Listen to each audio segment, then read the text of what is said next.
नमस्कार जी।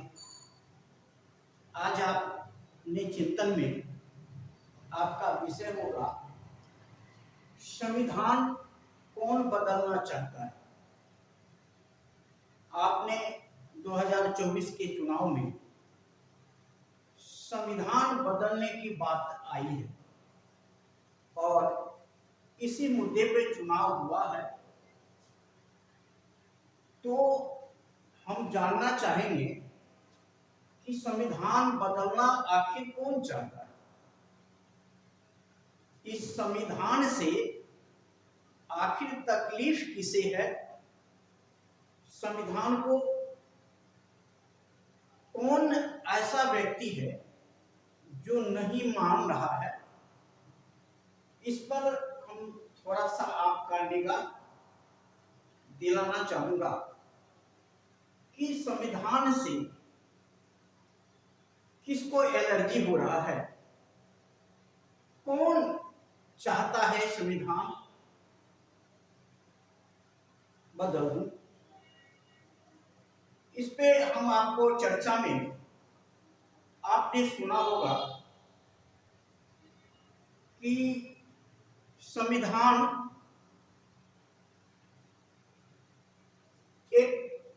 पहले संविधान जब बाबा साहब के द्वारा संविधान बना और आजादी के बाद संविधान लागू हुआ, उसी समय से एक वर्ग संविधान को विरोध करता आया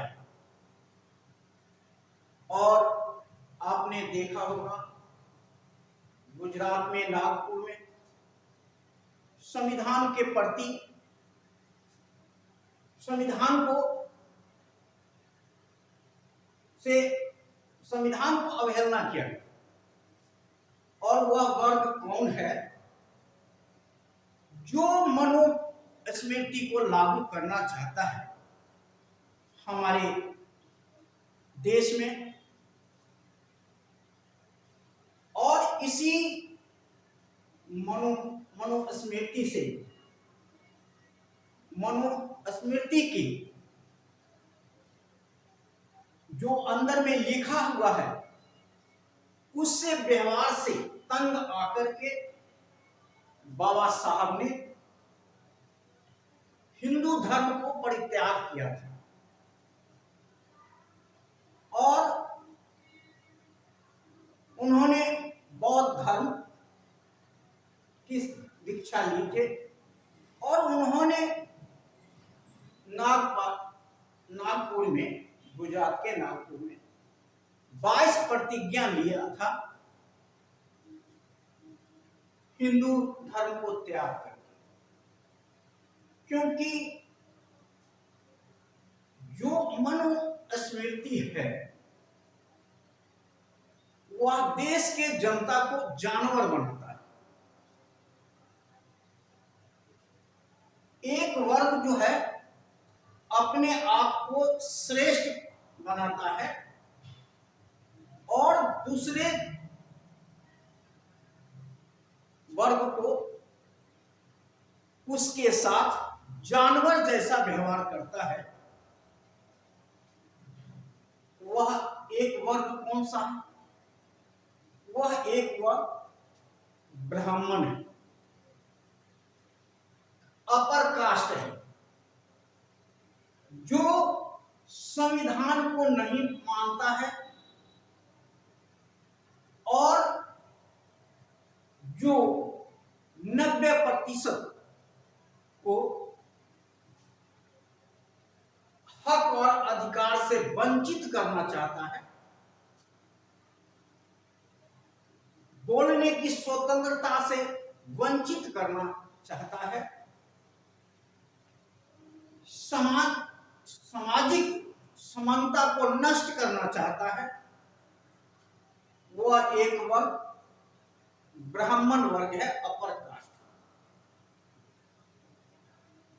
आज इस अपर कास्ट का ही देश में सत्ता है।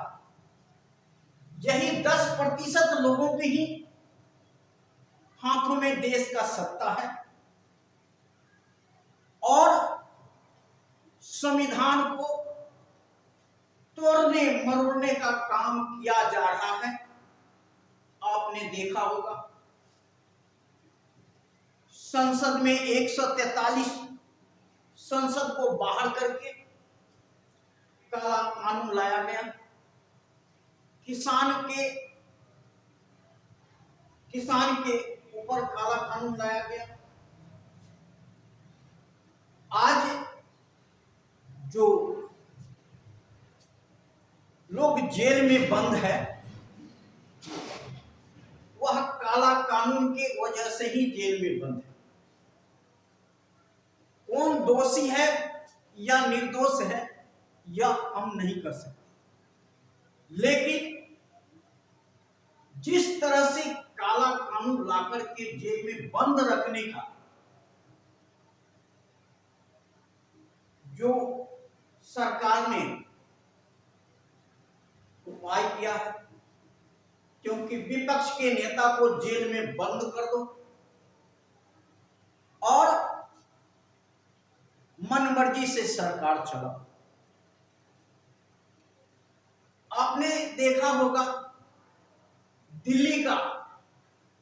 दिल्ली के विषय में जब सुप्रीम कोर्ट ने अरविंद केजरीवाल के तरफ फैसला सुनाया तो केंद्र ने तुरंत कानून बदल करके दिल्ली पे उपराज्यपाल का सुप्रीम बना दिया।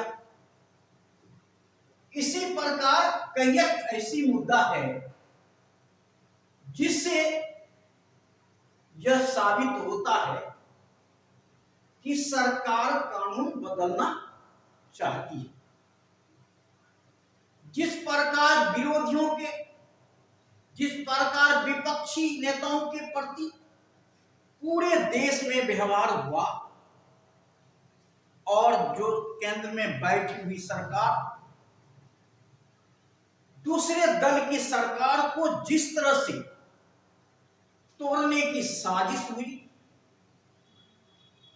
और जिसके ऊपर घोटालों के आरोप लगाया किसी ने नहीं, यही सरकार जिसके ऊपर घोटालों के आरोप लगाया और उसी नेता सबको अपने पास बुला करके अपनी पार्टी में मिला लिया। यह क्या दर्शाता है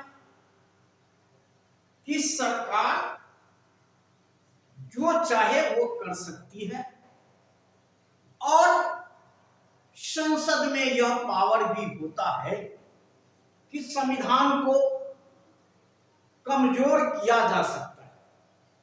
बदलना तो बहुत मुश्किल है, लेकिन संविधान को कमजोर किया जा सकता है। जनता को हक और अधिकार को छीना जा सकता है। इसी वजह से आज विपक्षी गठबंधन संविधान की आवाज उठाने का काम किया और पूरे देश में संविधान की बात जब उठी तो जनता के कानों तक गया कि कहीं न कहीं संविधान को खतरा है और हमारा हक अधिकार छीना जा सकता है। और अब रही बात कि बीजेपी आपको हक अधिकार को छीन रहा है, नहीं, बीजेपी हक अधिकार को छीन नहीं रहा है, क्योंकि बीजेपी में एक वर्ग के लोग नहीं बैठे हुए, लेकिन उसमें जो 10% अपर कास्ट है वह आपके संविधान को छीनना चाह रहा है और मनुस्मृति लागू करना चाह रहा है, जिसकी चर्चा मैंने पहले भी किया कि आज ये 10% ने ये ब्राह्मण जिसको हम कह सकते हैं और जितने भी मनुस्मृति तक का जो भी रामायण महाभारत जो भी लिखा है जो भी ग्रंथ इनके द्वारा लिखा गया 90% को नीचा दिखाने के लिए, कमजोर रखने के लिए ये अपने ग्रंथों में 90% को अपमानित करने का काम किया अपने ग्रंथों के माध्यम से। हर जगह, क्योंकि इनको ये ब्राह्मण ही संविधान, ये जितने भी ग्रंथ को लिखने का काम किया, जब इन्होंने अपना ग्रंथ लिखा तो अपने आप को सुपर बना के रखा और जितने भी अपर कास्ट के लोग हैं उनको सुपर बना के रखा और बाकी लोगों को क्षुद्र कहा, क्षुद्र बल्कि दास, क्योंकि 10% लोगों को ये दास सेवा करे, इनका रोजी रोटी की व्यवस्था करे, इनका हर तरह से मदद करे, हर तरह से सेवा करे। ये 10% के लोग अभी भी चाहते हैं, जिसका उदाहरण आपने देखा होगा कि आज भी कहीं कहीं दलितों को घोड़ी पे चढ़ के शादी करने के लिए नहीं जाने देता और कहीं कहीं आपने देखा होगा दूसरे धर्म के प्रति इनका रवैया क्या होता है और इनके देखते हैं कि हमारे ऊपर आगे चल करके उठने का प्रयास कर रहा है, बराबरी आने का प्रयास कर रहा है, उसको ये 10% नीचे दबाने का कोशिश करता है। अब बीजेपी के अंदर जो आरएसएस है, संघ है, वह यही काम करता है और वह संविधान को नहीं मानता है। आज आपने देखा होगा बीजेपी के मंत्रियों द्वारा संविधान बदलने की बात कही गई और आज प्रधानमंत्री मोदी जी संविधान को माथा लगाते हैं, माथा टेकते हैं कि हम संविधान को मानने वाले लोग। लेकिन जिस समय उनके मंत्री यह प्रश्न किया था उस समय उन्होंने क्यों नहीं बोला?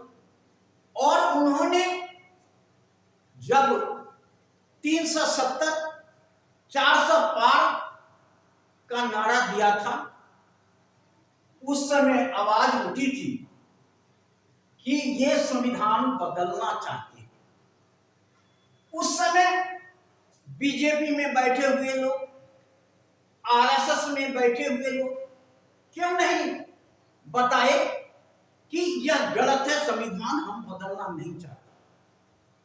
और जो विपक्ष गलत फैला रहा है, आरोप गलत लगा रहा है, उस समय कहना चाहिए था, लेकिन इन्होंने नहीं कहा। जब सत्ता के करीब इन्होंने पहुंचा, सत्ता से नीचे आ गए, तब इनको याद आई कि संविधान हम बदलना नहीं चाहते थे। लेकिन देश की जनता अब इतना बेवकूफ नहीं है कि इनके कारनामों को नहीं समझता है, सब समझता है। आज ये 10% लोग सत्ता में बने हुए हैं और ये 50% 40% सांसद के सीट पर काबिज हैं। राज्यसभा में इनकी संख्या ज्यादा है। ये 10% वाले विभिन्न दलों से जीत करके आ जाते हैं, लेकिन काम एक ही करते हैं जो इनका आका कहता है, जो संघ कहता है वही काम करते हैं। अब रही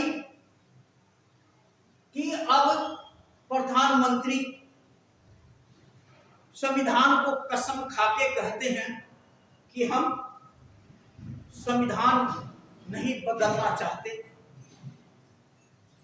लेकिन कसम खा करके ये झूठ बोलते हैं। संविधान को कसम खाते हैं, ईश्वर की कसम खाते हैं, लेकिन यह कसम खा करके भी झूठ बोलते हैं। झूठ इसलिए बोलते हैं कि इनको पता है, ये ब्राह्मण को पता है कि ईश्वर नहीं है। ईश्वर केवल है 90% जनता के लिए, जिससे इनको रोजी रोटी चलती है, उनके लिए ईश्वर है, इनके लिए ईश्वर नहीं। अगर इनके लिए ईश्वर होते तो मोदी जी राम को उंगली पकड़ के नहीं मंदिर में लाते, और राम की प्राण प्रतिष्ठा नहीं करते। राम के प्राण प्रतिष्ठा करने वाले ये कौन होते? तो इनको पता है कि कोई ईश्वर नहीं है, कोई राम नहीं है, इनको उनके प्रति कोई आस्था नहीं है, लेकिन ये 90% को आस्था जगाते हैं कि तुम्हारे लिए ईश्वर है, तुम्हारे लिए राम है, और जिससे कि इनको रोजी रोटी चलता है, और रोजी रोटी चलता है। अब संविधान में जो अधिकार आपको दिया गया है, वह अधिकार मिलना शुरू हो जाएगा तो इनको रोजी रोटी धीरे धीरे खत्म हो जाएगा। क्योंकि जिन लोग जब शिक्षा के क्षेत्र में आगे बढ़ेंगे, संविधान को जानेंगे, समानता को अधिकार जानेंगे, आपका माने जीवन जीने का अधिकार क्या है, आपका सामाजिक स्वतंत्रता क्या है, ये सब जानना चाहेंगे, तो इनके बराबर में खड़ा होने का कोशिश करेंगे। इसी से इनको तकलीफ हो रही है, और ये इनका एक आका जो संघ है वह संविधान बदलने का फिराक में रहता है और मनुस्मृति लागू करना चाहते हैं, जिसको कि बाबा साहब ने जलाने का काम किया, क्योंकि वह हम लोगों को गुलाम बनाता है। और आज ब्राह्मण धर्म जो था वह हिंदू धर्म, इस ब्राह्मणों ने उसको अब हिंदू धर्म कहना शुरू कर दिया, क्योंकि हिंदू धर्म कह करके 90% जनता को ठगा जा सकता है। वोट के समय हम 90% हिंदू, 80% हिंदू हो गए, लेकिन बाद के समय में हम एक जात है, छोटा नीचा ऊंचा दलित, ये जात है, और इनके साथ ये क्या व्यवहार करते हैं वो भी आपको पता है। तो मिला जुला करके ये 10% वाले लोग संविधान को बदलना चाहते हैं, और 90% जनता के लिए संविधान सब कुछ है। उनके लिए धर्म भी संविधान है, किताब भी संविधान है, सब कुछ संविधान है। उनके लिए भगवान भी संविधान है 90% जनता की। इसलिए 90% जनता आज संविधान की लड़ाई लड़के इनको झुकाने का प्रयास किया है, और आगे भी अगर इनको ऐसा कोशिश होगा तो जनता बर्दाश्त नहीं करेगी, ऐसा अब दिखाई दे रहा है। क्योंकि ज्यों-ज्यों संविधान गांव तक पहुंचते जा रहा है, लोग समानता के जीवन जीना चाहता है, भाईचारा का जिंदगी जीना चाहता है, एकता का जिंदगी जीना चाहता है। और वह तभी संभव है जब यह संविधान लागू होगा, संविधान रहेगा। इसलिए हम 90% जनता से कहना चाहूंगा कि जब तक आप जागृत रहेंगे, सजग रहेंगे, संविधान कोई नहीं बदल सकता। लेकिन इसके लिए आपको सतर्क रहना पड़ेगा, तर्क करना पड़ेगा और सही रास्ता चुनना पड़ेगा आपको कि रास्ता कौन सा सही है, कौन सा गलत है। और हम आशा करते हैं कि हमारा वीडियो आपको अच्छा लगा होगा। जय हिंद, जय भारत, जय संविधान।